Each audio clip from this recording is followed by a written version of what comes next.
저는 로지크과학학원 원장 김영자입니다. 중등부 설명회를 시작할게요. 일단은 이게 제가 이제 학원을 열면서 처음부터 생각했던 저희 교육의 모토인데요. 저희가 이제 다루는 학문이 과학이라 보니까 논리적으로 접근을 해서 흥미있게 그리고 깊이 있게 그래서 진정으로 알매의 재미를 깨달을 수 있는 그런 교육을 하되 그래도 결과는 또 결과대로 내자 이런 의지를 담고 있다고 할 수 있습니다. 일단 중학생이 과학 공부를 보통 이런 단계를 거쳐서 하게 되는데 만약에 친구가 영재고 가고 자사고를 목표로 한다라고 하면 이렇게 단계를 거치고 특히 3학년 때 이제 영재고를 지원하는 학생이라면 보통 2학년 9월이나 좀 빠르면 2학년 여름방학 할 때 그때 이제 영재고 대비반에 들어가요. 근데 이제 영재고 공부라는 게 이제 원투를 다 기반으로 하고 있기 때문에 이미 그 공부를 하느니 올림피아드까지 준비한다 하는 친구들이 이제 이때 올림피아드 공부를 하죠. 올림피아드가 8월에 시험이 있어서 8월에 시험 보고 들어갑니다. 이때 이 올림피아드는 얘네들을 다 범위로 하고 있기 때문에 이 올림피아드 대비반, 문제풀이반을 들어가려면 그 진도는 다 끝나야 되겠죠. 이 올림피아드 대비반은 이제 저희 학원 같은 경우에는 3월에 시작을 해서 8월에 시험을 보게 하고 이제 뭐 좀 일찍 하는 학원들, 그러니까 올림피아드를 좀 주로 하는 학원들은 겨울방학에 시작하는 학원들도 있어요. 그 다음에 우리 친구가 그냥 일반고 이과 그리고 자사고를 목표로 한다라고 하면 이제 조금 다르죠. 이때 4단계와 5단계는 순서가 뒤바뀌어도 사실 괜찮아요. 그래서 물원, 화원하고 툴을 먼저 하고 원심화를 해도 괜찮긴 합니다. 일단은 가장 시작 단계가 바로 중등 물리화학 단계인데요.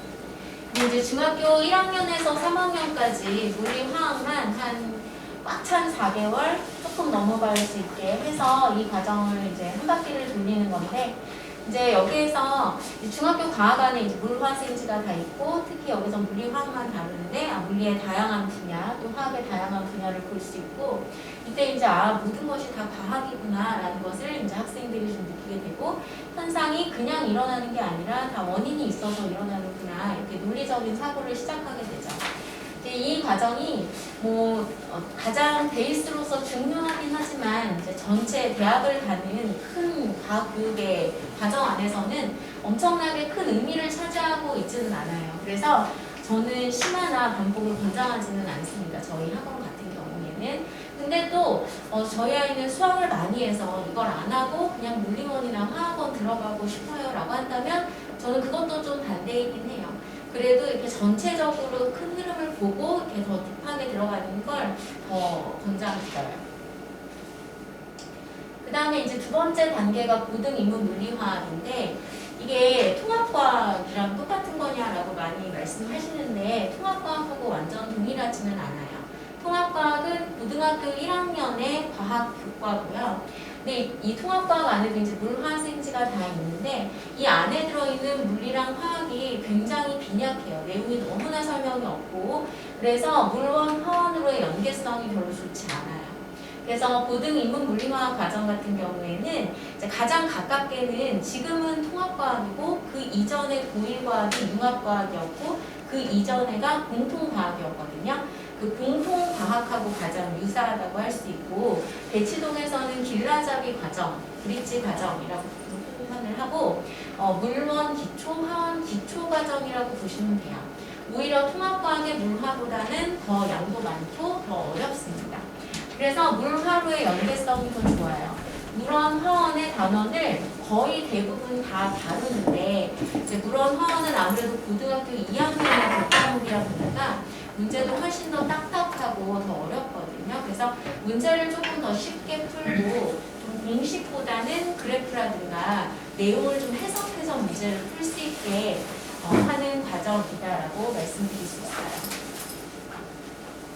이제 3단계가 사실은 가장 메인 과정인데 중학생들이 과학을 일찍부터 선행하는 건 사실 여기를 들어가려고 하는 거죠. 근데 이제 이걸 하려면 적어도 중등 정도는 되어야 하니까 앞 단계를 공부하는 거고요. 얘가 이제 왜 중요하냐면 이런 시험들의 모든 범위가 되기 때문에 중요하죠. 기본적으로 이제 물원, 화원, 생원, 지원이 이제 거의 대부분의 학교의 고등학교 2학년 교과목이고 물투, 화투, 생투, 지투가 고3의 교과목이에요. 이제 저희 학원 시간표로 보시면 사실은 거의 다 바로 이 과정에 해당된다고 볼 수 있어요. 근데 여기 지금 보시면 이제 원투도 올림피아드 원투가 있고 그냥 투가 있고 이게 이제 방학특강이고 정규과정 같은 경우에 여기 이제 물투가 있거든요. 근데 이제 올림피아드 원투하고 그냥 원투는 좀 달라요. 그냥 원투는 현재 교육과정 그대로예요. 현재 교육과정의 물리원, 현재 교육과정의 물리투, 화학도 마찬가지고요. 지금은 예전에 비해서 과학 교과의 내용이 굉장히 많이 축소됐고 가장 많이 축소된 게 물리예요. 물리를 너무 선택을 안 하니까 예전에 비해서 양이 거의 절반 이상 줄었다고 보이는데 근데 이제 올림피아드라든가 영재고를 가기 위해서는 기본적으로 대학교 1학년 과정의 일반 물리학, 일반 화학을 이제 베이스로 해요. 그래서 범위가 조금 더 많습니다. 그 다음 단계가 이제 올림피아드 대비반, 문제풀이반이라고 할 수 있는데 이제 3단계까지를 범위로 해서 얘는 문제풀이반이고 3월부터 해서 저희 학원 기준으로 보면 8월까지 공부를 하게 되는데 친구가 영재고나 과고를 가고 싶다 내지는 뭐 자사고를 가서 상위권을 노린다 아니면 이과 최상위권을 노린다라고 하면 사실 저는 좀 하면 좋다고 생각해요. 영재고를 간다면 웬만큼은 다 하는 과정이고요. 왜 그러냐면 이제 중학생들이 물원 화원을 선행을 하잖아요. 근데 이게 너무 앞선 과정이라서 당장 이것에 대한 닥친 시험도 없고 하니까 학생들이 뭐 공부를 안 하려고 하는 건 아닌데 그 목표 설정이 잘 안 되는 거죠. 그러니까 막 이렇게 자기가 막 엄청난 의지를 갖고 공부를 하게 안 되는데 이게 이제 중학생한테 목표 설정을 해주는 거예요. 그래서 학생들이 자기들도 모르게 이 과정을 따라가다 보면은 한 시험 한 달 전부터는 엄청나게 몰입을 해요. 그래서 꼭 입상을 하고자 하는 그런 노력을 보여요. 그래서 굉장히 짧은 시간 안에, 단기간 안에 집중해서 실력을 굉장히 빠르게 끌어올릴 수 있고 아 진짜 내가 물리나 화학이 이제 좀 나한테 체득이 된다. 난 진짜 실력이 이제 많이 쌓였다라는 것을 느낄 수 있게 되고 자신감을 좀 얻는다고 할 수 있어요. 아까 고등부 설명회에서 수지에 있는 현암고 1학년인 학생 어머님이 오셨었는데 그 친구가 지금 그냥 일반고로 다니고 있지만 물을 그 만점자였다고 하더라고요. 그래서 대치동에서도 굉장히 유명했다고 하더라고요.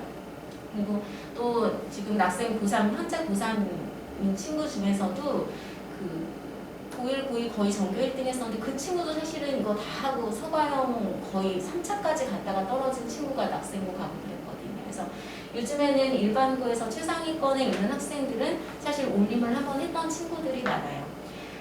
그러나 이걸 꼭 또 하라고는 말씀을 못 드리는 게 이게 그만큼 시간을 많이 투자해야 되기 때문에 이것도 뭐 잘 생각을 해보고 결정을 해야 되겠죠. 근데 이제 만약에 영재고를 생각하신다면 하는 게 좋고 이제 저도 지금은 하지 않지만 한 몇 년 전까지만 해도 영재고 대비반을 수업을 했었는데 영재고 대비반에 들어가면 그냥 원투 개념 한번 보고 온 친구들과 올림피아드를 하고 온 친구들이 있어요. 그럼 실력 차이가 좀 많이 보이기는 해요.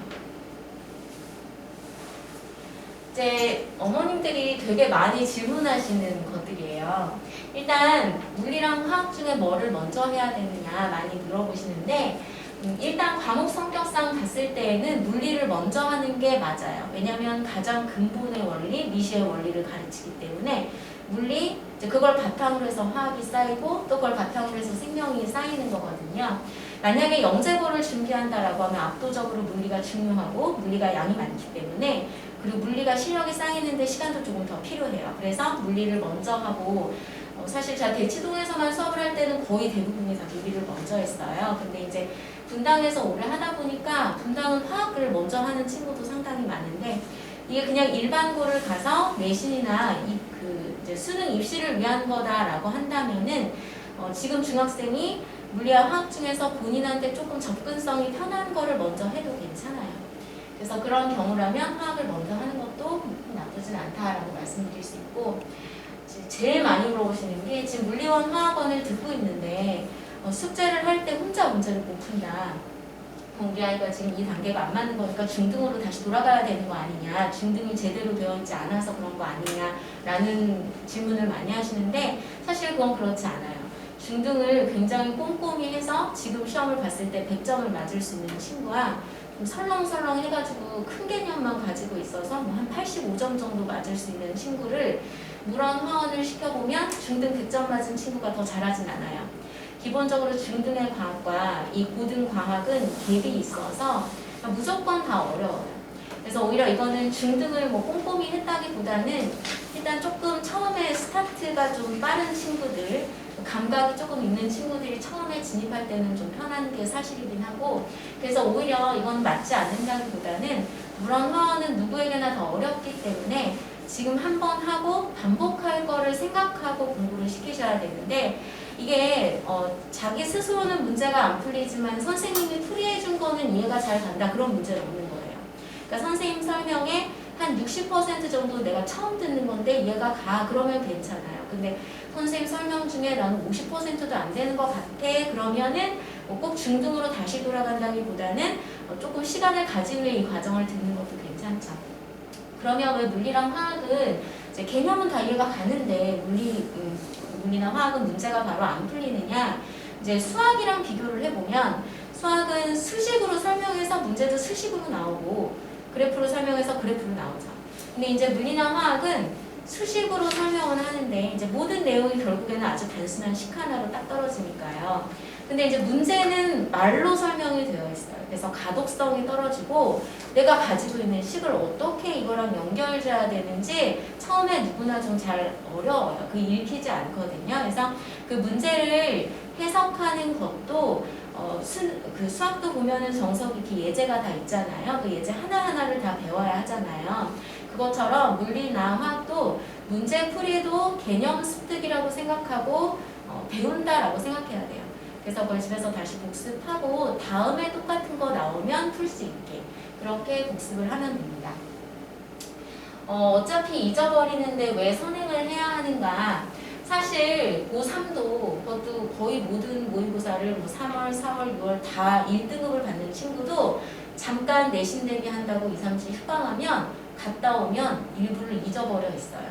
그러니까 잊어버리는 거는 어쩔 수 없는 것 같아요. 근데 이제 다만 이거의 내용을 꼭 내가 다 암기해서 머릿속에 집어넣는다라기보다는 이제 사고력과 문제 해결력을 점점 쌓아간다라는 거죠. 이 문제풀이 감각이랑 사고력은 그래도 일찍부터 배운 친구가 이제 좀 가지고 있게 되고 그걸 점점 키워나갈 수 있게 되죠. 그리고 또 잊어버리는 것도 계속 반복을 하면서 이 잊어버리는 양이 점점 축소가 되고 잊어버렸던 걸 다시 꺼내서 리뷰를 해야지 더 이제 정확하고 견고하게 기억이 되는 거니까 이게 만약에 물리원이나 화학원을 중학교 때 하나도 보지 않고 고등학교 2학년 때 그냥 접근을 하게 되면 너무 어렵기 때문에 잘 못 따라가요. 그냥 다 중도 포기를 하는데 그러면 이제 물화 생지 중에 물화는 어려우니까 생지를 하면 되지 않느냐라고 말씀하시는데 지금 현재 교육과정에서는 생명이 가장 어려운 과목이라고 해요. 요즘에 그 정도로. 그래서 이 물화 생지가 본인한테는 어떤 게 제일 어렵고 쉬울지 모르기 때문에 그래도 미리 한번 보는 게 좋고 이게 어떤 단어는 좀 어려웠어. 이 단어에서는 이 정도까지 문제가 나올 수도 있네라는 거를 이제 알고 대비를 하는 것과 아예 정보가 하나도 없이 임하는 거는 좀 차이가 있다고 생각해요. 저희 이제 과정을 보면은 뭐 물원도 그렇고 화원도 그렇고 선행반이 있고 심화반이 있는데 그 차이는 이제 선행반은 기본적으로는 처음 듣는 친구들을 대상으로 하고 심화반은 이제 한두 번 들었던 친구들을 대상으로 하는데 심화반도 개념 설명을 해요. 하지만 선행반보다는 조금 스피드하게 설명을 하긴 할 거고 이제 가장 큰 차이는 문제 난이도가 심화반이 좀 더 어렵다라고 보시면 되고요. 이제 가끔 너무 난이도에 집중하시는 어머님들이 계세요. 근데 이제 친구가 뭐 영재고 과거 준비를 해서 공부할 수 있는 그런 능력이라든가 그런 부분들이 많이 습득이 돼서 거의 고등학생 수준이거나 아니면 고등학생이라면 어느 정도까지 문제를 풀었으면 계속 더 어려운 킬러 문제를 주는 게 나쁘지 않아요. 왜냐하면 본인이 그걸 해석해서 해결을 할 수 있기 때문에. 근데 이제 중학생은 아직 어리기 때문에 중학생들이 문제를 풀 때 어떻게 푸냐면 A라는 변수가 2배가 됐어. 그럼 B라는 변수는 값이 얼마일까 하면은 거의 따져보지도 않고 그냥 이거 2배니까 이거 2배 아니에요. 이런 식으로 풀어요. 이 관계가 실제로 제곱에 비례하는 관계인지 아니면은 역수에 비례하는 관계인지 따지지 않고. 그러니까 중학생들은 좀 약간 느낌적인 느낌으로 푸는 게 있는데 그런 친구들한테 무작정 요 단계까지 했으니까 그 다음에 무조건 더 어려운 거 계속 집어넣어주는 게 사실 본인이 이거를 제대로 해석해서 풀지 못하는데 계속 어려운 문제만 오면 너무 어렵기만 하고 그냥 이 과목에 대해서 그냥 벽만 칠 수 있기 때문에 본인이 이렇게 쥐락펴락 할 수 있는 것보다 한 단계 높은 정도까지 공부를 하는 게 좋다 이렇게 말씀드릴 수 있어요.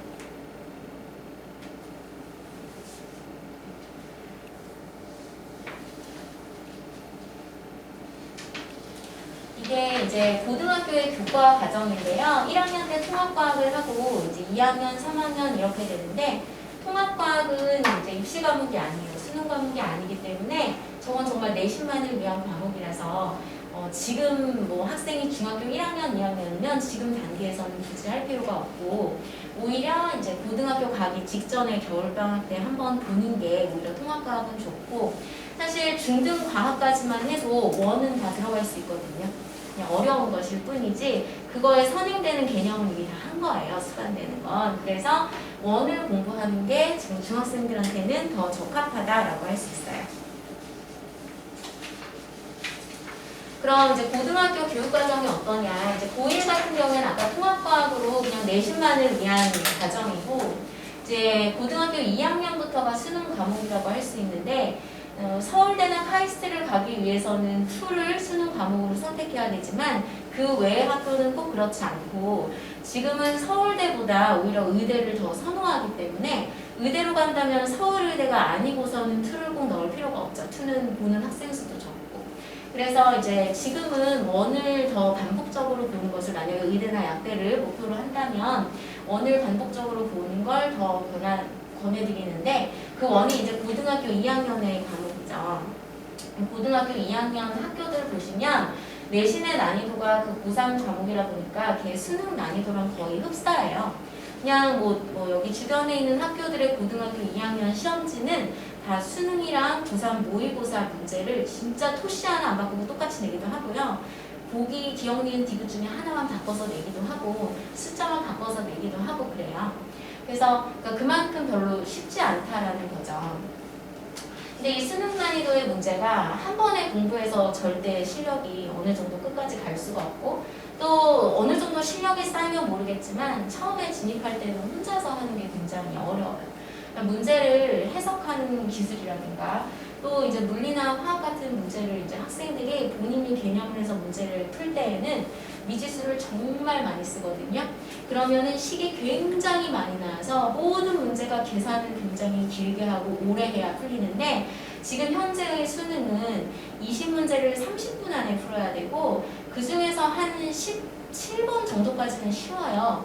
그것까지는 되게 빨리 풀어야 돼요. 문제도 빨리 읽고 빨리 바로바로 답이 나올 수 있게. 그 다음에 이제 18, 19, 20 정도가 아니면 좀 어려웠다 그러면 17, 18, 19, 20 정도가 킬러 문제로 나오게 되는데 그러니까 빨리 푸는 게 굉장히 중요하거든요. 근데 이제 그렇게 공부를 하다 보면은 그런 공부는 대학교 때 하는 공부로서는 좋지만 이게 이제 입시를 위한 공부로서는 조금 적합하지 않다라고 볼 수 있어요. 그리고 과학을 아이가 혼자 책을 보고 공부를 했는데요 라고 말씀을 하시는데 사실은 이게 학생이 그냥 글자만 읽어가지고는 얘가 의미하는 정확한 개념을 이해하기가 과학이 어려워요. 이게 언어적 이해뿐만 아니라 직관력이나 논리력을 굉장히 요구하기 때문에 사실 과학은 혼자서 공부하기는 어린 나이에는 좀 어렵다. 그래서 저는 과학 책도 너무 어려운 걸 보는 거를 별로 원하지 않거든요. 이걸 공부하기 위해서는 이제 3가지는 필수라고 할 수 있죠. 일단 양을 많이 해야 이 문제 저 문제 다 풀어볼 수 있겠고 그래야 이제 또 다른 형태 신형의 문제에 이제 본인을 적응시킬 수 있겠죠. 근데 그 많이 양을 물량을 이제 공부하는 동안 점점 단계를 심화해서 해야겠고 또 가장 중요한 건 반복이에요. 이제 고3 친구들이 두 유형이 있어요. 문제는 굉장히 많이 푸는데 반복하는 걸 너무 싫어하는 친구와 문제는 되게 적게 푸는데 되게 틀린 걸 꼼꼼하게 이거는 내가 이렇게 해서 틀렸어 이렇게 체크하면서 하는 친구. 둘 다 가장 베스트는 아니에요.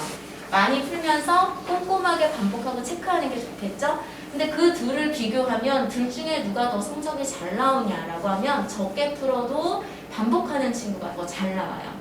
아무리 많이 풀어도 이걸 반복하지 않으면 그 문제가 다음에 나왔을 때 또 틀리게 돼 있어요. 그래서 가장 중요한 거 완성을 하기 위해서는 반복을 하는 것이다. 틀린 거는 다시 풀고 이걸 내가 왜 틀렸고 어떻게 다시 풀어야 되는지 손으로 쓰고 그 기억을 이제 뇌 속에 진짜 각인을 시켜야 그 문제를 다음에는 맞을 수 있습니다.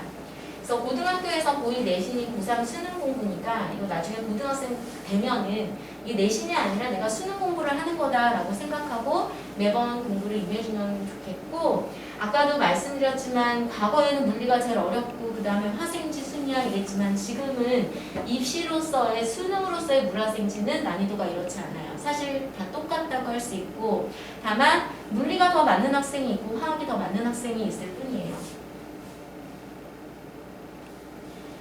과학 공부는 그러면 어떻게 해야 되냐? 예습과 복습을 비교하면 복습이 압도적으로 중요하고요. 저는 사실 예습을 하라고는 하지 않아요. 이 어린 학생들은 약간 그 내용 이해를 제가 설명을 해도 문자 그대로 잘 안 받아들이고 자신이 가지고 있는 어떤 선입견하고 섞어가지고 추상적으로 이해를 하기도 하거든요. 그래서 이제 본인 스스로 막 무개념을 쌓고 있을 수 있기 때문에 복습하는 게 더 중요하고, 그 다음에 이제 필기를 하는 게 좋아요. 왜냐면 이제 저희가 다 경력이 있는 선생님들이기 때문에 수업을 할 때 뭐 개념 설명이라든가 문제풀이 그냥 들으면 당연히 그 시간엔 다 이해가 가요. 근데 그게 이제 시간이 흐르면 다 잊어버리기 때문에 필기를 해둬야 다시 풀 때 그걸 보고 풀 수 있겠죠. 그리고 제일 중요한 게 마지막인데요. 이제 물 원이나 화원은 처음에 공부를 하다가 중도 포기하는 학생들이 굉장히 많아요. 근데 이제 물론 아까 말씀드린 것처럼 설명의 50%도 이해를 못하겠다. 그러면은 조금 시간을 갖고 나중에 공부하는 게 더 좋을 수 있는데, 제가 볼 때는 처음에 공부하는 학생으로서는 이 정도는 충분히 잘하고 있는데 이제 너무 민감한 거예요. 한 100 중에 한 10. 요 정도 못 알아듣는 게 막 너무 못 견디겠어서 너무 다른 학생들보다 크게 어렵게 받아들이고 이러면은 중도 포기하는 친구들이 있는데, 사실 중등 공부가 끝나고 나면 이제 더 이상 본인이 쥐락펴락하는 공부는 없어요. 이제 뭐 과학도 그렇고 수학도 그렇고 국어도 그렇고 영어도 그렇고 다 이제 본인이 이제 노력을 해줘야 하는, 좀 어렵고 아 이거 어렵지만 내가 뛰어넘어야 하는 이제 공부가 시작되기 때문에 그런 것들이 있어도 그래도 한 바퀴를 돌아보는 게 좋아요. 그래야 이제 이게 과정이 끝났을 때 나중에 바라보면은 이게 내가 큰 흐름을 가지고 있다는 걸 깨닫게 되고, 두 번째 공부할 때는 그 빈 부분들이 채워지거든요. 입시로서 이제 제가 물리 선생님이라 보니까 입시로서 이제 물리를 말씀드리면 처음에 이제 선행을 할 때 어머님들이 저희 아이는 수학 진도가 너무 안 돼 있는데 물리 해도 되나요? 물리 미적을 다 해야지 할 수 있다고 하던데 라고 하시는데, 사실 지금 물리는 예전의 물리에 비해서 너무 내용이 많이 빠져서 수학적인 걸 별로 요구하지 않아요. 특히 수학 진도를 별로 요구하지 않고 뭐 식도 많이 안 쓰고 연립도 별로 많이 안 하고 그래프도 안 그리고 뭐 그래프 정확한 모양 찾는 문제도 절대 안 나와요. 오히려 그런 계산의 스피드라든가 계산의 정확도를 요구하는 건 지금 현재 입시에서는 화학이 훨씬 더 많이 요구하고, 물리에서 사용하는 수학적 기술은 사실 사칙연산 정도예요. 그 정도인데 그래도 이제 수학 진도가 안 나가 있으면 학생들이 이상하게 어릴 때에는 자신감을 떨어뜨린 상태로 시작을 하더라고요. 그리고 이제 중학교 때는 그래도 수학 진도가 많이 나가 있는 게 좋으니까 그래도 수학을 좀 공부를 많이 했으면 좋겠긴 하겠지만 사실 물리 자체가 지금 그걸 많이 요구하진 않는데, 물리가 물화생지 중에 진입할 때는 좀 제일 어려운 과목인 것 같아요. 비율로 보면은. 근데 그게 왜 그러냐면 이제 사고력은 뭐 당연히 모든 다른 과목도 마찬가지지만 이제 발상력이나 판단력을 다른 과목들보다 조금 더 요구하는 부분이 있어요. 이 발상력이라는 게 이제 떠올리는 거잖아요, 아이디어를. 어떤 의미냐면 예를 들어서 문제에서 뭐 A라는 물체와 B라는 물체가 여기서부터 여기까지 운동을 하는데 시간이 몇 대 몇이야, 내지는 시간이 동일하게 들었어.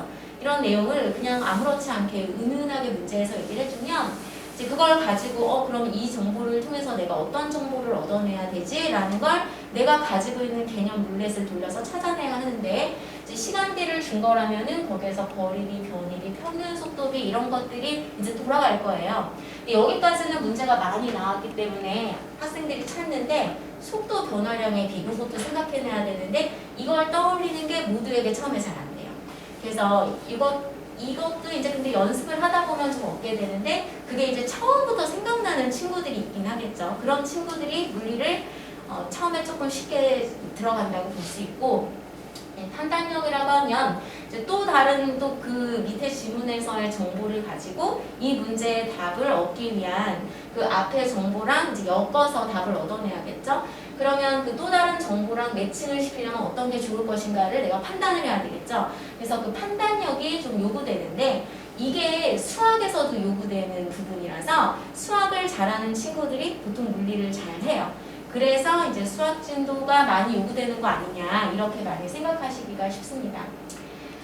물리라는 과목이 이제 저는 물리를 전공했으니까 물리라는 과목이 학생들이 아마 문제를 이렇게 딱 풀어서 답을 얻어냈을 때 그 기쁨이 좀 다른 과목들보다는 좀 있어요. 그래서 굉장히 이게 잘 맞으면 되게 재미있고 희열이 있는 과목인데 이 물리가 너무나 정확한 과목이라 보니까 이 하나의 문제도 A라는 방식으로도 풀 수 있고 또 B라는 개념으로도 풀 수 있고 해서 한 문제를 풀 수 있는 방식이 여러 방식이 있고 그러다 보니까 좀 긴 풀이도 있고 짧은 풀이도 있고 보통 요즘은 짧은 풀이를 선호하니까 좀 잘 푼 풀이라고 할 수 있겠죠. 그런 여러 풀이가 나올 수도 있고 또 이거를 힘으로도 설명을 하는데 에너지로도 설명이 딱 맞아 떨어지는 그런 부분을 이제 물리에서 느낄 수 있기 때문에 사실 물리가 정말 과학의 꽃이 아닌가 저는 이제 우리 선생님이니까 그렇게 생각을 합니다.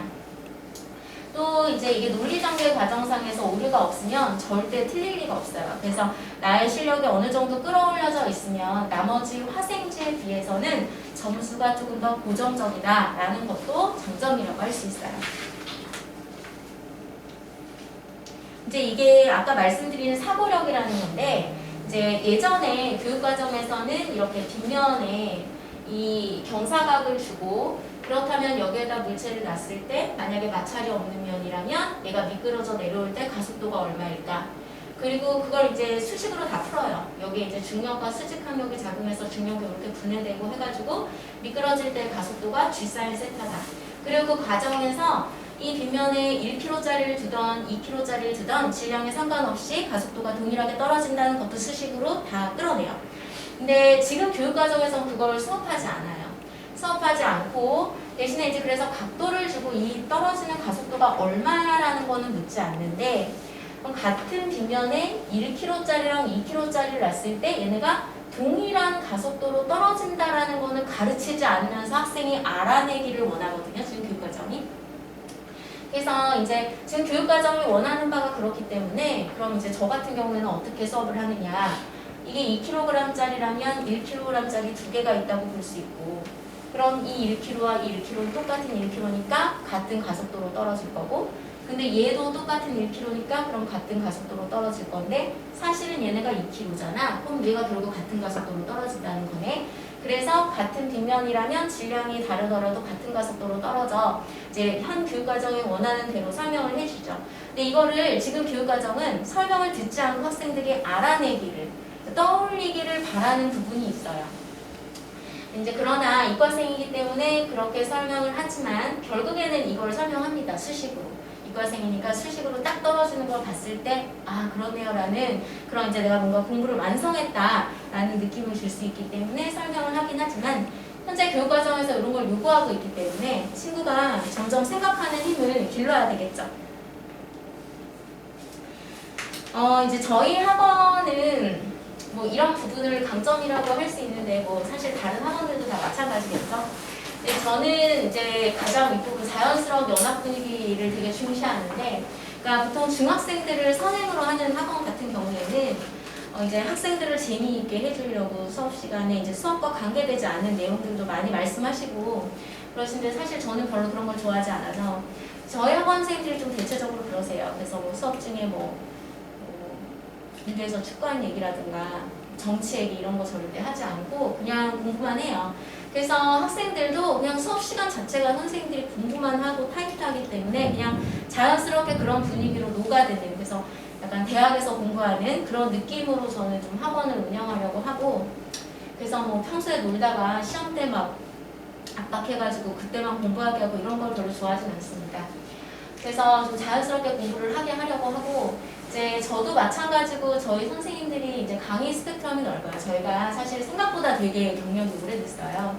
저희가 시작할 때는 모두 경시 올림피아드로 시작을 해서 지금 이제 수능도 거의 10년 넘었죠. 10년 넘게 하다 보니까, 그리고 저희가 오늘 프라임 리더스에서 고등부 설명을 했었던 게, 제가 또 프라임 리더스에서 논술 수업도 옛날에 했었기 때문에 그러니까 모든 종류의 수업을 다 해봤어요. 이제 그러다 보니까 확실히 같은 물리 문제더라도 영재고 문제 다르고 올림피아드 문제 조금 다르고 수능 문제 좀 다르거든요. 그걸 많이 해보다 보니까 이제 저의 실력도 더 늘어가더라고요. 그래서 그런 부분이 이제 여러 수업을 하는데 좀 흥미와 깊이와 좀 깔끔한 풀이를 모두 잡을 수 있는 게 아닌가 이렇게 생각이 되고요. 이게 이제 저희 이제 이승훈 선생님, 강은혜 원장님, 그리고 이제 장영은 선생님, 김대숙 선생님이신데, 이승훈 선생님이랑 강은혜 원장님은 이제 곧 오실 거예요. 일단 저희 학원은 제가 이제 광고를 전혀 하지 않는데, 뭐 맘카페 광고라던가 아니면 뭐 지명 광고라든가 이런 걸 전혀 하지 않는데, 그래도 많은 어머님들이 아름아름 오시는 이유가 이제 100% 그 지인 소개나 입소문으로 많이 와요. 그게 이제 아마 저희 선생님들이 다 좋으셔서 그런 것 같아요. 이제 경력이 오래되면 당연히 강의력은 좋아지는 건 당연한데, 이제 강의력과 실력 동일한 건 아니잖아요. 근데 저는 저희 학원 선생님들의 실력을 정말 100% 자신하고 있고, 중학생들한테 선행만 할 때 풀리는 그런 문제들과 실제 이제 고3이나 재수생을 하면서 하는 수능 문제는 차원이 달라요. 그래서 이제 저희가 그걸 워낙 오래 하다 보니까 저희 학원 선생님들은 뭐 고3 어떤 문제, 뭐 인강에 있는 교재라든가 모든 사설 모의고사 문제 가져와도 다 풀어주고 다 모든 질문에 대답해 줄 수 있는 그런 선생님들이라고 저는 자부를 하고, 저희 학원이 뭐 이렇게 영재고를 대비하는 어떤 수학학원이 아니라서 사실 올림피아드를 반을 운영하기 어려워요. 인원이 많이 모이지 않기 때문에. 그래서 저는 웬만하면 최소한의 인원만 되더라도 무조건 개강을 하려고 하는데, 제가 일단 올림피아드를 시작을 했기 때문에 그거에 굉장히 좀 애착이 있기도 하고, 또 하나는 이제 올림피아드를 위해서는 원과 투를 모두 해야 되는데, 이제 그 툴을 편하게 하는 실력을 계속 유지하고 싶기 때문에 제가 하는 거예요. 툴을 사실 지금 굉장히 수요가 없어서 안은 상관없고, 이걸 한 2, 3년만 안 하면 제가 그걸 저도 그 감이 떨어질 걸 뻔하게 알고, 또 2, 3년 안 하다 보면은 안 하는 게 편하니까 안 하게 되겠죠? 그래서 그게 싫어서 웬만하면은 올림피아드는 인원 조금만 모여도 무조건 개강을 합니다. 왜냐면 저는 그 실력을 계속 유지하고 싶고, 저희 선생님들도 모두 마찬가지입니다. 그래서 저희 학원은 좀 규모는 작지만 선생님이 좀 큰 학원이다 이렇게 말씀을 드릴 수 있습니다. 저는 여기까지 하고 이제 강은혜 원장님께서 화학 생명에 대해서 말씀해 주실 거예요. 선생님 아까는 항상 사무실에 아니요. 저희 선생님들은 전부 다 그 전임의 개념은 없어요. 저희가 워낙 오래 했기 때문에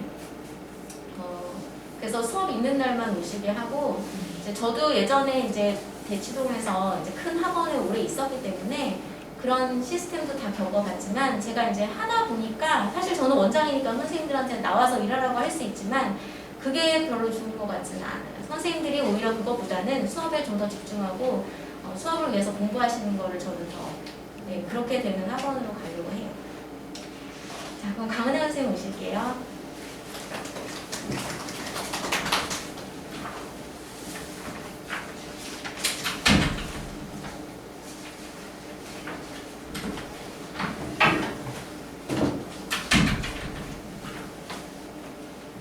안녕하세요. 화학생명 담당하고 있는 강은혜라고 합니다.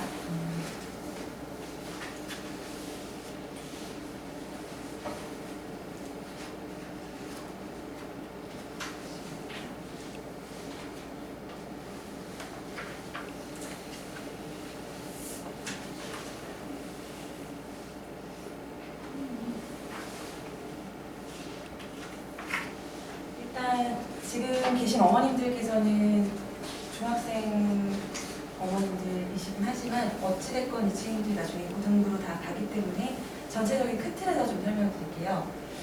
수능에서 문이과 통합 때문에 잘 알고 계실 거고, 그래서 이과가 절대적으로 유리한 상황이라서 지금 문과를 선택했던 친구들도 이과 쪽으로 이동하려고 하는 상황이에요. 그리고 또 하나는 2024년도부터 학종이 지금 다 바뀌게 됐는데, 바뀐 내용에서는 수상 실적이나 영재원 뭐 이런 것들이 다 기록이 될 수가 없고, 교세특위라고 하는 부분이 이제 내신으로 강화가 되는 상황이 됐습니다. 그래서 바뀐 학종이나 수능을 잘 대비하기 위해서 어떻게 공부를 해야 되는지 좀 설명을 드릴 거고요. 일단은 중학교 때부터 미리 과학 공부를 좀 시작을 해서 고등학교 내신 그리고 수능을 모두 다 잡아야 되는 상황입니다. 일단 입시에서 지금 화학하고 생명과학이라고 하는 과목은 암기 과목이 아닙니다. 옛날에는 이제 암기 과목이라고 얘기를 했었는데 전혀 아니고 지식에 대한 이해를 바탕으로 논리적인 추론이 필요한 그런 과목입니다. 제가 뒤에 가서는 이제 문제 샘플들을 보여드릴 텐데요. 그리고 지금 중학생들이 공부하고 있는 중등 과학하고 그리고 화학원과 생명과학은 전혀 다르다고 보시면 돼요. 총 3개 단원. 예를 들어서 중학교 2학년 물질의 구성, 그 다음에 3학년 화학반응의 법칙, 그리고 이제 3학년 때 배우는 생식과 유전이라고 할 총 3개의 단원을 제외하고는 아예 주목되는 단원, 내용 자체가 아예 다르다고 보시면 돼요. 그래서 중학교 과학하고 고등학교 과학은 전혀 다른 내용이라고 보시면 될 것 같고, 그리고 일단은 기본적으로 중학교 과학은 암기가 바탕이 되면 어느 정도 성적이 나와요. 그런데 이제 조금 흐릿하긴 한데 대진고 화학 기출문제입니다. 다 기본적인 개념을 바탕으로 해서 추론해서 응용하는 그래서 계산 문제들이 출제가 됩니다. 이거는 낙생고 1학기, 2학년 1학기 기말고사 원소의 주기적 성질 기출문제인데요. 보시면 아예 동일해요. 지금 문제의 내용이라든지 보기까지 다 동일하게 출제가 됐습니다. 그러니까 기출문제에서 내신다는 얘기예요.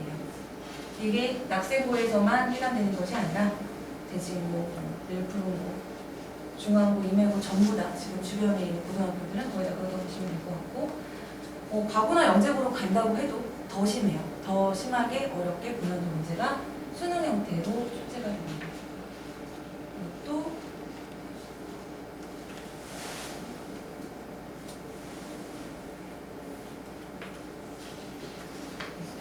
이것도 보시면 문제가 동일하죠. 보기만 약간 보기도 똑같네요. 문제가 보기까지. 그래서 이제 공부를 하기 위해서는 수능을 준비하듯이 공부를 계속 할 수밖에 없어요. 왜냐하면 문제가 이런 식으로 출제가 되기 때문에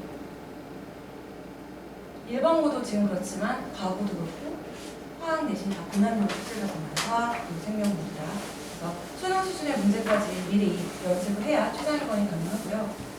지식 이해는 기본이고 그걸 바탕으로 해서 유형별 계산 문제를 충분한 시간 두고 연습을 해야지 하루아침에 절대 저런 문제들을 풀 수가 없거든요.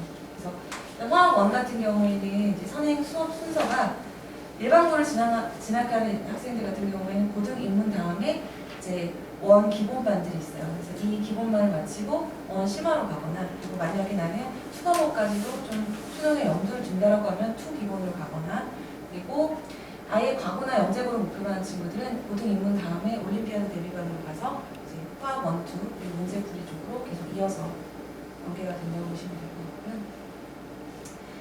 또 이제 추가적으로 말씀드릴 부분은 생명과학이 이제 굉장히 어려워지고 있습니다. 수능에서도 지금 1등급 컷이 가장 낮은 과목이 생명과학이에요. 지금 물리는 47등급 컷이었고 화학도 44, 43, 뭐 정도 되는데 생물만 42, 43이 가장 낮다 보시면 될 것 같아요. 그래서 지금 물리랑 과학만 어려운 것이 아니라 생명과학이 점점 어려워지고 있는 상황입니다. 근데 이것을 이제 과거 생명과학 암기 과목일 때를 생각을 하고 생물은 나중에 해도 돼라고 생각을 하고 아이들이 고등학교에 가서 생물 공부를 직전에 시작을 하려고 하면 너무 늦다는 거예요.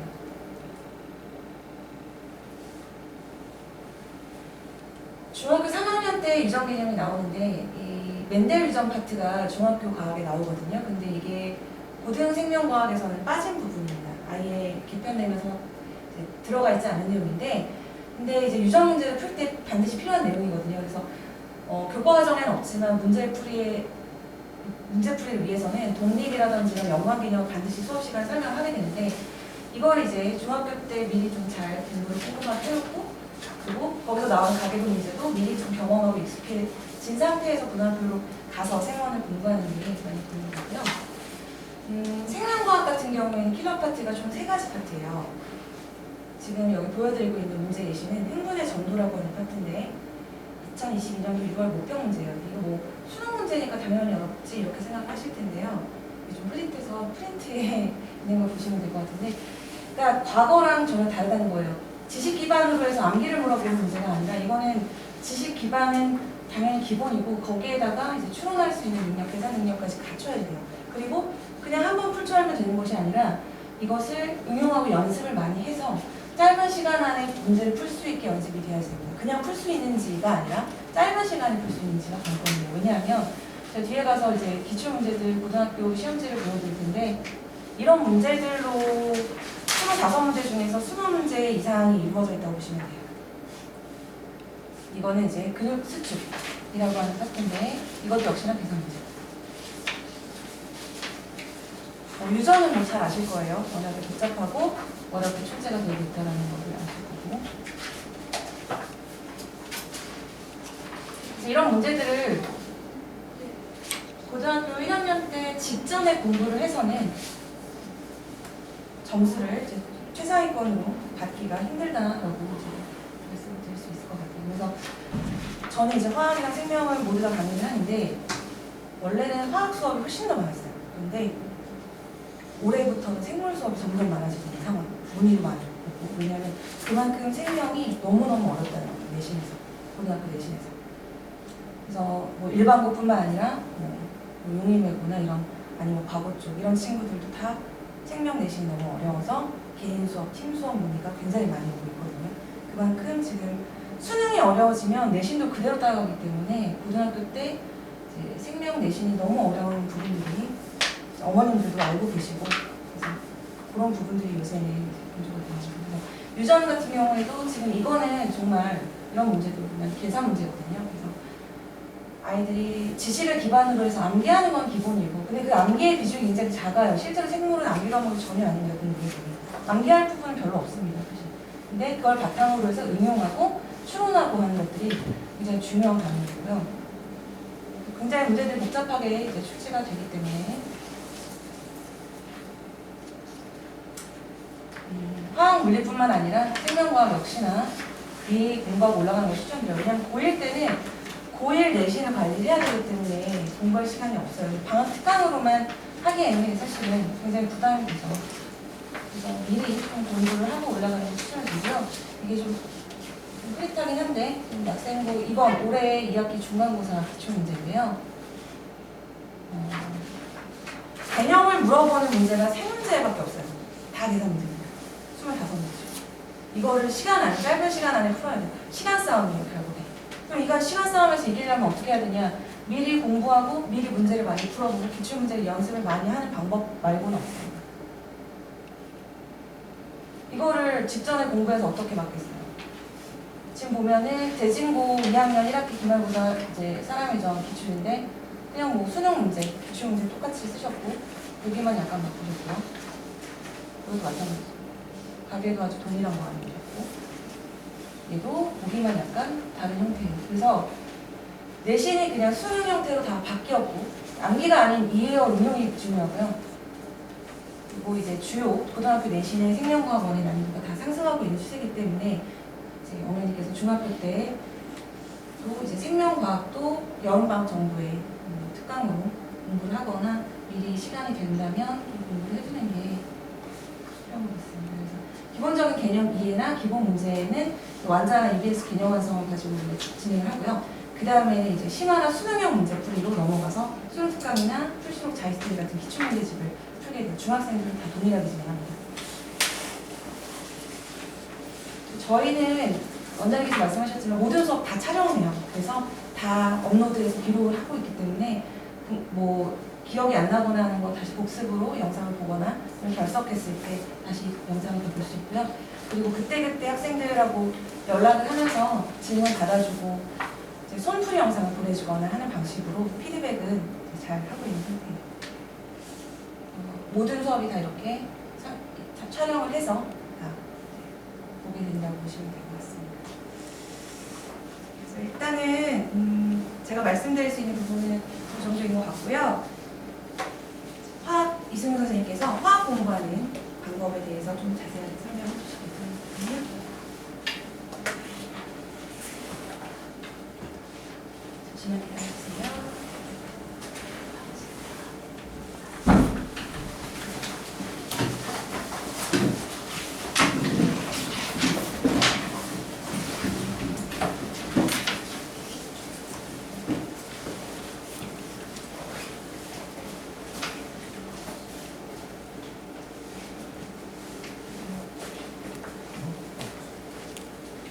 안녕하세요.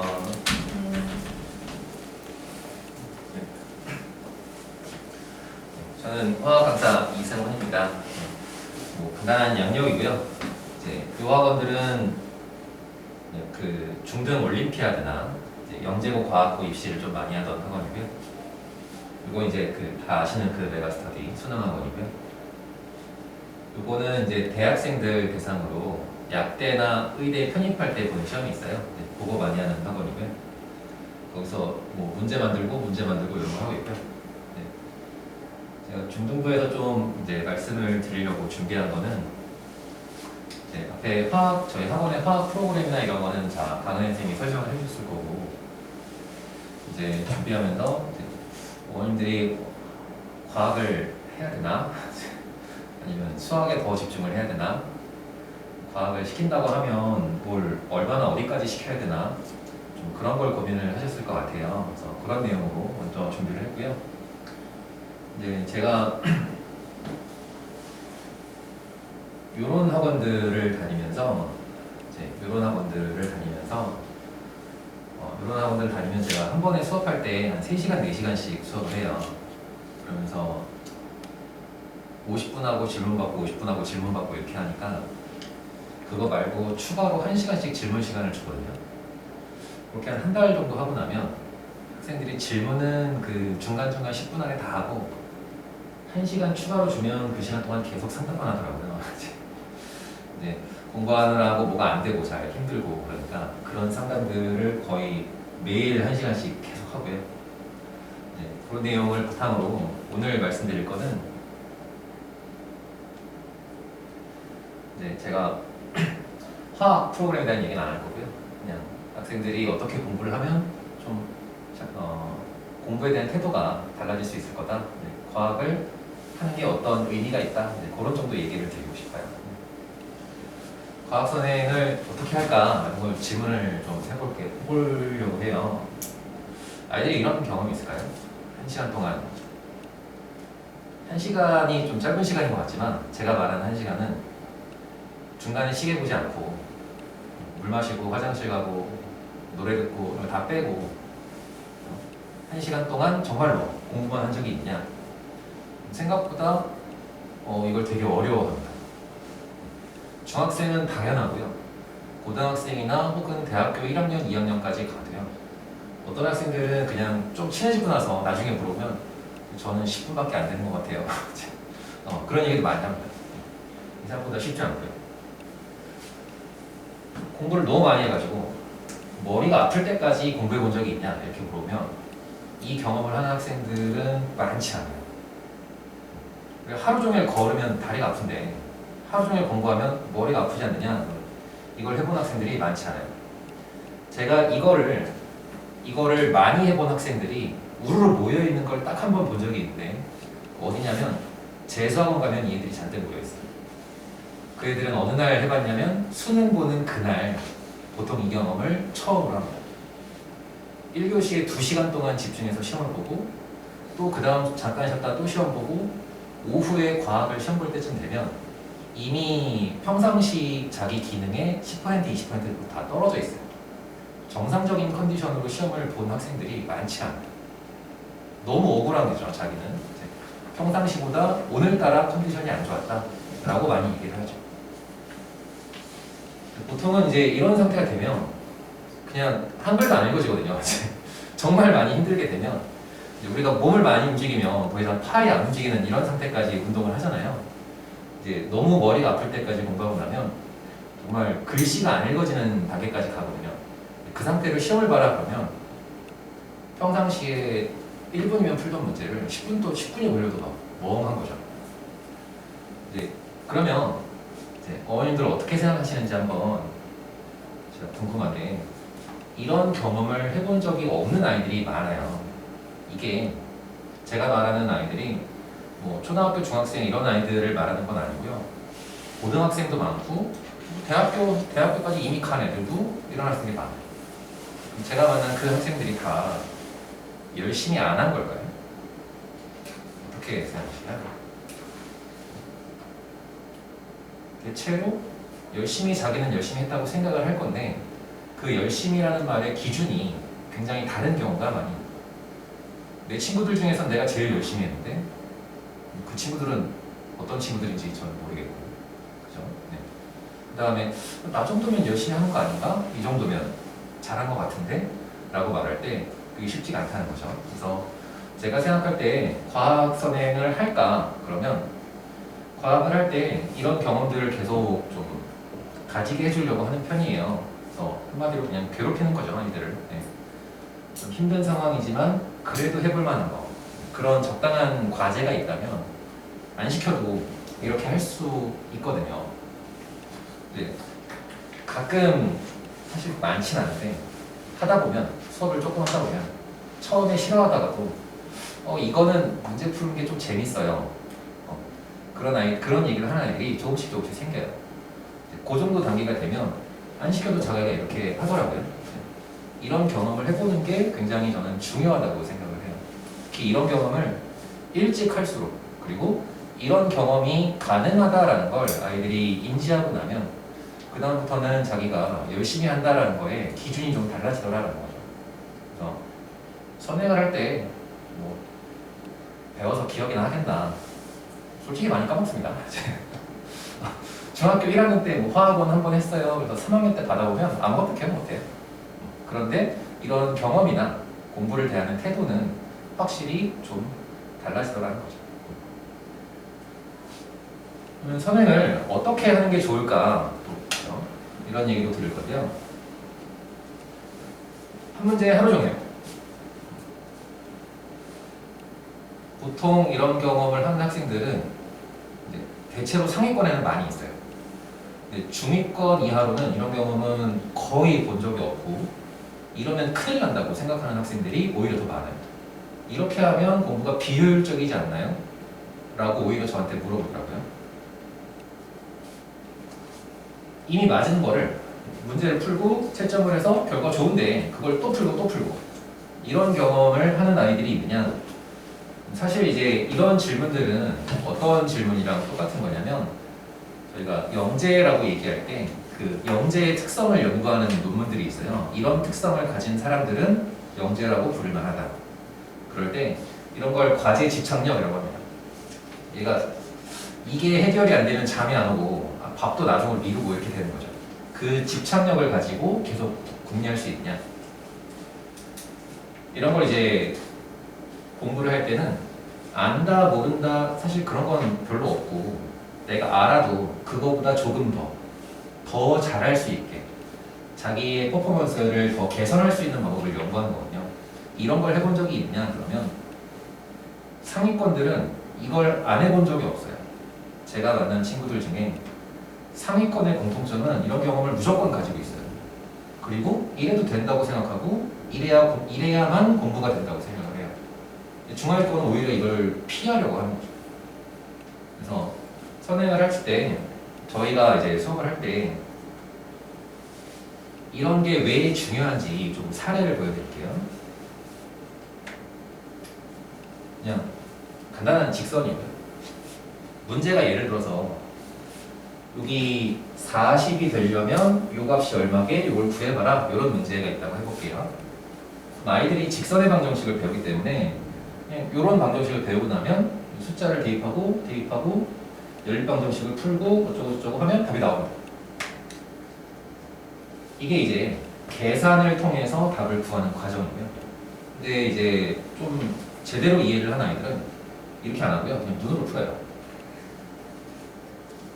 오른쪽 30, 위로 30이니까 위로 20 가려면 오른쪽 20 가겠네. 이러면 끝난 거죠, 이 문제는. 지금은 간단한 사례이기 때문에 누가 이렇게 풀겠어? 라고 하실 수도 있겠지만 제가 수업을 해보면 두 가지가 있어요. 아이들이 이렇게 푸는 걸 가르쳐 줬을 때 이게 훨씬 편하네요 라고 좋아하는 애들이 있고요. 그냥 이렇게 풀면 안 돼요? 라고 오히려 거꾸로 물어보는 애들이 있어요. 이렇게 풀려면 생각해야 되잖아요. 저는 그 말을 처음 들었을 때 되게 충격이었는데 생각을 해야 된다는 걸 거부하고 그냥 따라하면 되는 거, 이것만 좋아하는 아이들이 있더라는 거죠. 다른 예를 하나 더 보여드리면 지금 그림이 약간 잘 안 보이네요. 사과 50개, 딸기 50개 이렇게 놓을게요. 사과, 딸기 합쳐서 100개 이렇게 있다고 해볼게요. 하나당은 사과가 무겁고 100개가 있는데 합쳐서는 왼쪽이 더 무겁다. 그럼 여기에 사과가 많으냐 딸기가 많으냐 이런 문제입니다. 이 문제는 제가 이번 4월 달에 있었던 고등학교 3학년 모의고사 문제 하나를 그림으로 옮겨온 거예요. 그냥 간단하게 생각할 수 있는 문제겠죠. 이쪽이 무거우려면 이쪽은 가벼운 거니까 가벼운 거 딸기가 많아야지. 이러면 끝나는 문제거든요. 아이들이 이걸 어떻게 푸냐면 얘 무게를 A, 얘 무게를 B, 연립 방정식 이렇게 풀더라는 거죠. 그래서 정답률이 50%가 좀 안 되게 나왔습니다. 아이들이 이런 문제를 볼 때 이제 고등학생도 마찬가지고 중학생도 마찬가지예요. 항상 전부 다 풀 수 있어요. 다 할 줄 알아요. 라고 해요. 실제로도 풀 수 있어요. 그 아이들도. 근데 시간 안에는 못 풀어요. 문제를 대할 때, 그래서 제가 문제를 대할 때 서로 다른 세 가지 방법으로 풀어본 적이 있냐라는 질문을 하는 거예요. 아이들이 이거 알아 라고 말할 때 진짜로 아는 경우가 별로 없더라는 거죠. 혹은 아주 일부분만 알고 그게 공부가 끝난 것처럼 생각하는 경우도 많더라는 거죠. 그래서 제가 생각할 때 중학생부터 과학을, 고등과학을 선행하는 가치가 있냐라고 말하면 과학을 제대로 공부하는 경우에 문제를 대하는 태도를 좀 바꿀 수 있다. 내용 까먹어도 문제를 어떻게 다뤄야 되고 내가 어떤 자세로 문제에 접근해야 되고 그런 태도를 좀 만들어주는 데는 과학이 도움이 될 것 같다라고 저는 생각을 해요. 그러면 이제 어떤 과목을 선행할 거냐? 이게 원래 이제 제 강의를 장사해야 되는 타이밍인데 저희가 좀 시간이 길어졌으니까 이 부분은 빨리 생략을 하겠습니다. 제가 방학 때 하는 건 두 가지 있고요. 대체로 화학원을 좀 해봤다. 이런 거를 저희 추천을 드리고요. 화학원을 완전히 처음 한다. 그러면 제가 하는 강의 아니고 강의 선생님이 하시는 화학원 기본 강의 쪽을 추천을 드릴 거고요.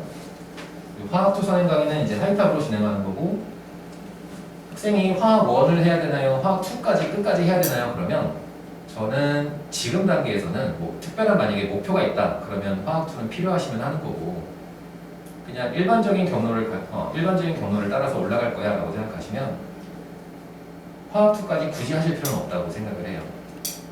예전처럼 뭐 올림피아드가 입시 굉장히 중요하고 지금 그런 상황은 아니기 때문에 그런데 이제 아이들한테 아까 얘기한 그런 경험을 줄 수 있는 네가 해볼 만한데 하기가 괴롭긴 괴로워. 한 문제를 여러 가지 방법으로 시도해 볼 수 있어. 이런 어떤 과제는 있어야 될 테니까. 그러면 화학원을 좀 여러 번 했다, 자기 아이가. 그러면 여기서는 그런 경험을 좀 얻기 어려울 수도 있거든요. 할 수 있는 방법은 여기서 난이도를 엄청 올려서 수능 난이도까지 올리든가 아니면 새로운 소재를 가지고 똑같은 경험을 할 수 있게 해주던가 그렇게 접근을 하시면 좋을 것 같아요. 그러니까 진도를 뺀다는 개념보다는 아이한테 어느 걸 시켰을 때 얘가 조금 재밌게 조금 괴롭게 그 경험을 반복할 수 있을까? 그렇게 접근하시는 게 좋을 것 같아요. 이건 이제 제가 화학원 교재 그냥 간단하게 소개를 드리는 거고요. 이제 왼쪽에 그냥 짧게 개념 소개를 하고 예제를 풉니다. 요거 한 세트를 다 하는데 한 10분 정도 걸리고요. 요런 페이지가 한 두세 개 지나갔고요. 그 다음에 이제 문제 예제 정답, 예제 정답, 예제 정답 이거 반복하는 페이지가 있고요. 요 문제들은 지금 화면이 자세히 안 보실 텐데 요 문제들의 난이도는 그냥 문제만 쭉 있습니다. 요 문제들의 난이도는 고등학교 2학년 모의 내신 문제 정도 수준의 난이도입니다. 요 뒤에 이제 마지막 페이지 들어가는 문제는 고등학교 2학년 모의고사 문제들이 들어가고요. 그래서 앞에 제가 난이도를 고등학교 2학년 정도까지 난이도를 잡을 거다라는 게 그냥 거기 있는 기출 문제까지를 수업 시간에 풀게 된다는 뜻입니다. 마지막 질문은 이제 이렇게 한번 해볼게요. 올림피아드 저희 학원에서는 이제 방학 때 혹은 이제 겨울 방학 지나고 나서부터 올림피아드 프로그램을 하고 이번 겨울 방학 때도 이제 화학 원투 통합 프로그램이 있습니다. 이제 그 강의가 이제 화학 원투를 하고 나서 3월 달부터 올림피아드 차례차례 단계를 밟아가기 시작하는 그런 강의인데요. 할까 말까라고 얘기를 하시면 아까랑 똑같은 얘기를 저는 또 드릴 거예요. 아이가 1시간 동안 공부만 할 수 있는 그런 이유가 있을까요? 그러면 이제 제가 생각할 때는 어떤 환경에다가 얘를 떨어뜨려 놔야 얘가 1시간 동안 공부만 할까? 혹은 어떤 먹이를 얘한테 던져줘야 얘가 그 먹이를 서로 다른 세 가지 방법으로 물고 뜯어볼까? 이제 그렇게 고민을 해보기 위해서 사실 고등학교 1학년 통합과학 수업을 저희가 중학생들한테 잘 추천을 안 하는데요. 통합과학이 좀 깊이가 얕고 내용이 넓게 많아요. 그래서 통합과학 문제들을 보면 제가 말씀드린 것처럼 여러 가지 방법으로 다르게 풀어보거나 한 문제를 1시간 동안 고민할 정도로 그 문제가 어려운 깊이가 있는 문제가 있거나 좀 그렇지는 않습니다. 그래서 다양하게 넓게 그냥 교양 수준의 과학을 쭉 살펴보기에는 좋지만 아이가 선행을 할 때 중요하다고 제가 생각하는 그런 경험을 쌓기에는 조금 적당한 과목은 아닌 것 같아요. 그래서 이런 과제가 어떤 시험을 준비해야 어떤 공부를 해야 이런 과제를 아이한테 줄 수 있냐? 그러면 올림피아드가 그 가능한 목표 중에 하나인 것 같아요. 그래서 올림피아드를 꼭 해야 하는 건 아니지만 네가 해봐서 재밌으면 해라. 혹은 뭐 가끔은 그렇게 하시는 분들도 계시더라고요. 이제 상금을 걸고 뭔가 보상금을 걸고 네가 여기서 잘하면 뭘 줄게. 나중에 이제 점점 상금이 점점 커져야 되기 때문에 나중에 좀 부작용이 있긴 한데요. 그렇게 하시는 분들도 계시고요. 그러니까 아이한테 너한테도 중요한데 네가 좀 괴로워도 해볼 만해. 이런 과제를 무언가를 던져준다라고 생각하시면 될 것 같고 올림피아드가 이제 저희가 추천할 수 있는 그런 과제 중에 한 가지인 것 같습니다. 그래서 뭐가 됐건 올림피아드가 됐건 혹은 저희가 하지 않더라도 수학이나 정보 올림피아드 마찬가지일 거고요. 저희가 하는 것들도 마찬가지고 아이가 할 만한 목표는 하나는 주는 게 좋을 것 같다. 사실 아이한테 먹을 거 주면서 야 이거 몸에 좋은 거야 좀 먹어 안 먹잖아요. 저도 안 먹거든요. 저도 그냥 맛있는 거 먹거든요. 이걸 해야 너한테 나중에 좋아 라고 하면 똑같이 안 하더라고요. 그래서 나중에 좋은 거 말고 지금 당장 단기적인 목표가 될 수 있는 무언가를 하나 설정을 해주시는 게 도움이 될 것 같습니다. 화학 얘기 안 하고 그냥 제가 생각할 때 과학을 공부하는 게 어떤 의미가 있다. 그리고 과학을 어떻게 공부해야 이게 아이한테 더 의미 있는 공부가 될 거고 아이가 공부를 좀 재밌어 할 수 있는 그런 환경을 만들 수 있을 것 같다. 그런 얘기를 좀 드렸고요. 혹시 궁금하신 거 있으실까요? 끝나고 이제 다른 상담, 개인 상담 하셔도 되고요. 선생님 수준이 네. 고등학교 2학년 공부를 좀 하셨는데 네네. 하이탑이랑 비교했을 때는 어느 정도 포인트가 약간 다르게 되어 있는데요. 하이탑은 이게 원래 예전의 하이탑은 정확하게 올림피아드 입시에 맞춰져 있는 교재였어요. 그래서 문제 개념의 범위가 넓게 설명되어 있고요.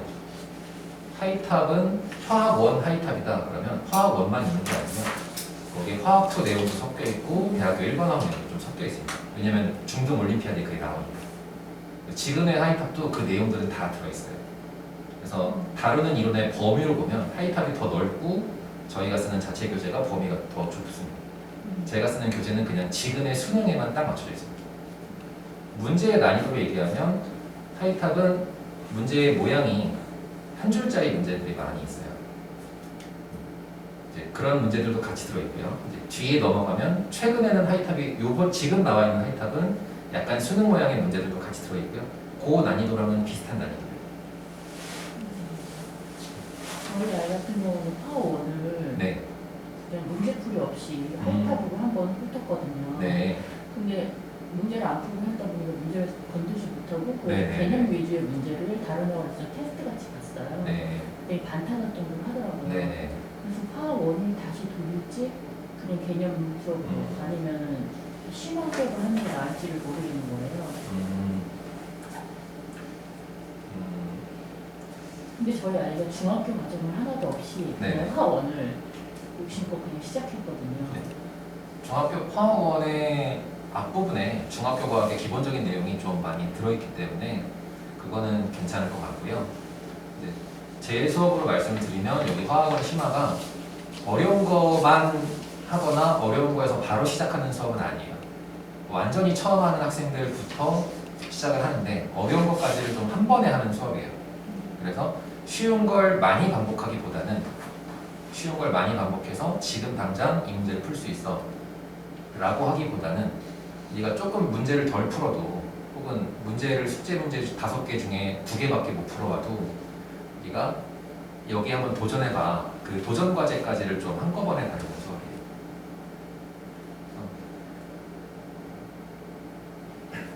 화학원을 개념만 했다라고 하면 사실은 좀 연습을 안 하면 아까 제가 소개해드린 공식만 알고 이제 추론으로 어떻게 접근하는지 어떻게 공식을 말로 풀어서 설명하는지 그런 연습은 좀 안 돼 있을 가능성이 높아서 제 수업을 들으셔도 될 것 같고요. 아니면 그 기본반 수업을 들으셔도 그거는 시간 맞는 대로 하셔도 될 것 같아요. 선생님 수업도 개념을 좀 하고 나면 네네, 그럼요. 심화원의 심화, 그러니까 화원의 심화 두 가지 선생님만 다르고 교재만 다른 거예요. 네네. 교재만 다른 거예요. 그러면 올킬화원이랑 같은 거랑 나누게 요거는 지금 정규과정 요 일요일반 얘기하시는 거죠? 네네. 올킬 화학원이 조금 더 어렵습니다. 아, 이게 자체 교재인가요? 네네.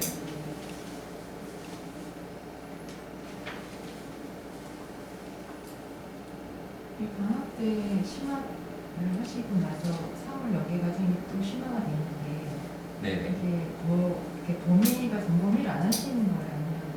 아니면 점검회를 다 합니다. 네. 근데 3월 달에 선택을 하라는 거예요? 심화를 네. 한 번 더 할지? 네, 3월 달에 심화를 한 번 더 할지 아니면 물리나 생명이나 다른 과목을 할지 그때 다시 선택하셔도 돼요.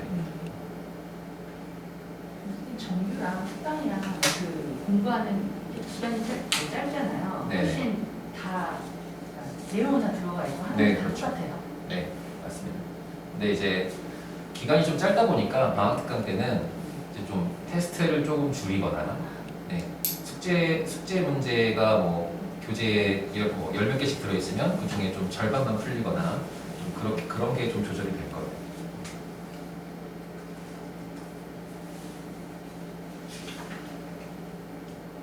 물리 올림픽 아니 화학 올림피아드 반은 네.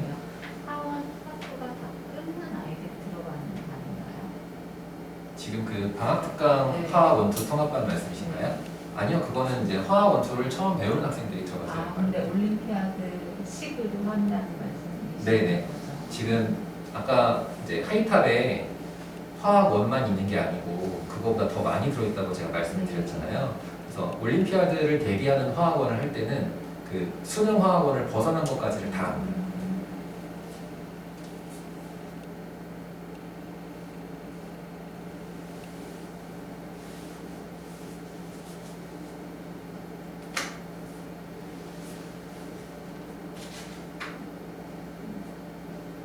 보통 아이들이 화원 한번 처음 하면은 네. 심화로 거의 넘어가지 않는 좀 다시 또 개념을 듣고 많이 다시 개념을 듣는다고 해가지고 제가 볼 때도 수학이 뭘 많이 못한 것 같거든요.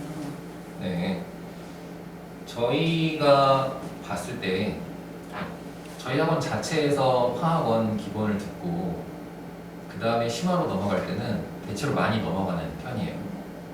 근데 좀 다른 데서 화학원을 한번 해봤다 하고 와서 받아봤을 때 심화로 바로 심화에 적응할 수 있는 좀 사례는 상대적으로 적은 것 같아요. 그런 학생들의 경우에 좀 화학원 기본을 다시 돌아가거나 한번 했지만 심화 한두 번 들어보고 기본으로 다시 내려가거나 좀 그런 사례는 좀 많아요. 기본을 해도 문제풀이를 하면서 하는 거예요? 네, 그럼. 가운데서 수업. 네, 특강이랑 정규랑 거의 반이잖아요. 네, 네. 그럼에도 불구하고 특강을 들었을 때 효과가 어떨까요?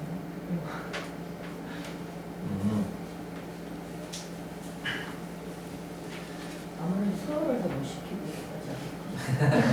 그러지 아니면 뭐 숙제량이 너무 이렇게 좀 많아진다. 그러니까 제가 다 궁금한 거는 네네. 2개월 들으나 3개월 들으나 그 끝에 가서 걔가 수학만 다 하면 똑같은 성과를 내는 건지 아니면 수업 자체가 반으로 줄어서 이제 좀 가볍게 넘어가고 정규는 좀 더 이렇게 꼼꼼하게 넘어가시는 건지. 이제 내용 설명이나 이제 필수적인 예제, 반드시 같이 해야 되는 기본적인 예제까지는 똑같이 다 하고요. 이제 뒤에 제 교재 고등학교 2학년 모의고사가 좀 여러 개가 들어가 있어요. 특강에서는 그 모의고사를 전부 다 풀거나 이제 그거를 뭐 한 문제를 여러 가지로 풀거나 그렇게까지 하기는 좀 시간이 안 나와요. 그래서 내용, 개념 설명, 그다음에 기본적인 예제, 제가 말하는 기본적인 예제는 고등학교 2학년 모의고사 기준으로 하에서 중 정도, 그 정도 예제까지는 특강에서도 똑같이 다 합니다.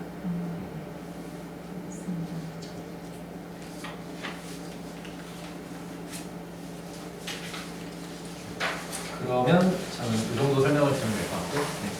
뭐 개인 상담 또 다시 필요하신 분은 밖에 나가서 상담하시면 될 것 같아요. 네. 네. 이건 나이가 주면 원하는 거 쓰게 되는 건가요? 아니면 좀 이거 나이가 정확하게 지금 학생이 어떻게 하는 거예요? 2학년인데 중학교. 네. 네.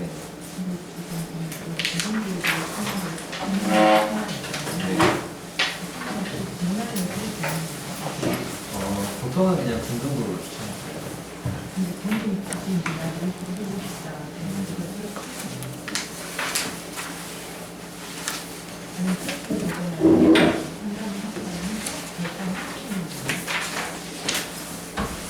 보통 이제 중학교 아이들이 중학교 2학년이면 지금 여기 왔을 때 이제 다른 학생들이랑 성장 차이가 있으니까 일단은 좀 어려워할 가능성이 높고 아이도 좀 학원 왔을 때 친구가 좀 생기기 어려우니까 그래서 꼭 수업 때문만이 아니라도 왔을 때 네, 그런 거 없이 네, 네, 네.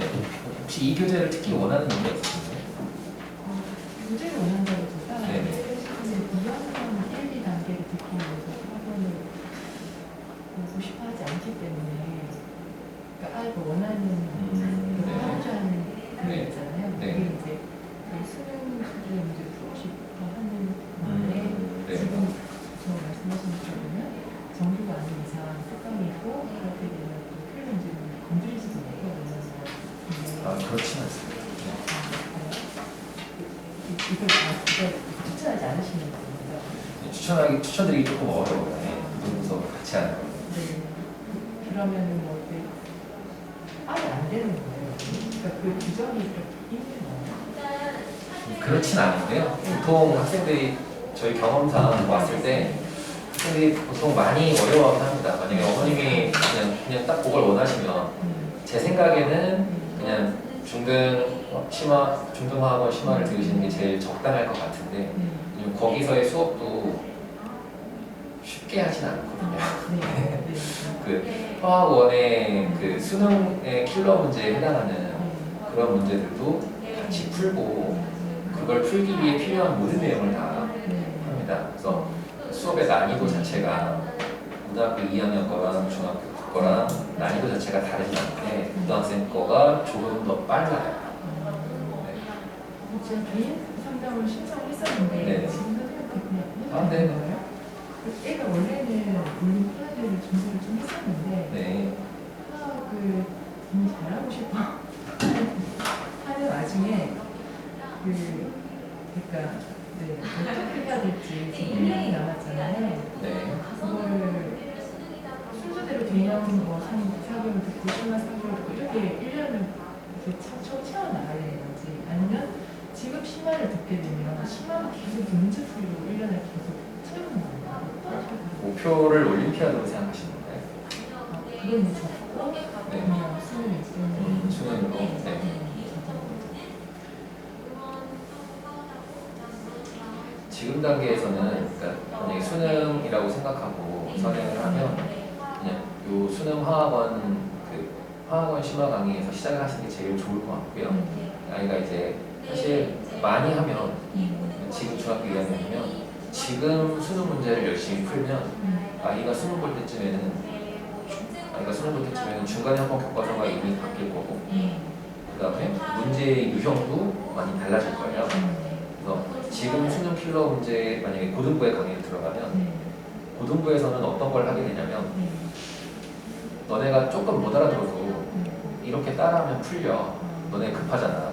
좀 이런 포인트들이 있어요. 근데 제가 중학생 대상으로 할 때는 절대 그렇게 안 하거든요. 걔네한테 도움이 안 된다고 생각해서. 그래서 지금 제 생각에는 고등부 수업을 듣는 것보다 그냥 아무거나 나와도 네가 이런 식으로 트라이해서 도전해 볼 수 있어. 그렇게 하는 수업을 들으시는 게 더 좋을 것 같아요. 그러면 얘가 이제 들으면 방학 때 끝나잖아요. 네. 그 다음에 계속 정규로 뭘 들어요? 그 다음에 정규로 이제 정규과정 중등부 화학원 심화를 하게 되면 그때 이제 정규과정에서 올킬로 수업을 하기도 해요. 네. 그때 이제 올킬에 있는 그 교재 문제들 풀고 수능 기출 문제들도 같이 풀고 이제 뒤에 이어서 다시 하실 수 있어요. 그럼 방학 특강을 지금 이제 얘는 처음 이제 2학번을 네. 오잖아요.